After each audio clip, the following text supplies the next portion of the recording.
આ તરફ સુરેન્દ્રનગરમાં પ્રફુલ ચાવડા નામના યુવકે આપઘાત કર્યો છે। આ સમાચાર સુરેન્દ્રનગરથી ધોળી ધજા ડેમ પાસેની મુખ્ય કેનાલમાં જમ્પ લાવીને જીવન ટૂંકાવ્યું છે। આપઘાત કરતા પહેલા યુવકે એક વિડીયો બનાવ્યો હતો અને વિડીયોમાં યુવકે પોતાના પરિવાર પાસે માફી માંગી છે।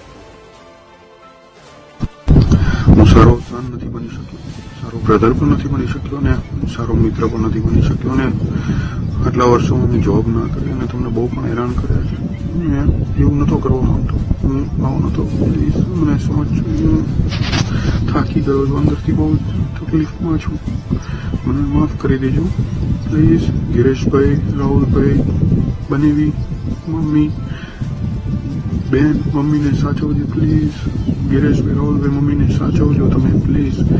અને હું મરી જાઉં તો કોઈ પણ જાતની મારી છેલ્લી વિશ છે કે પોલીસમાં કોઈ પણ જાતનું મારું કાંઈ બહારનું આવે કે કાંઈ પણ એવું કે જેનાથી દુઃખ પહોંચે કોઈને પણ, પ્લીઝ માફ કરી દેજો બધાને, પ્લીઝ મને માફ કરી દેજો, પ્લીઝ માફ કરી દેજો।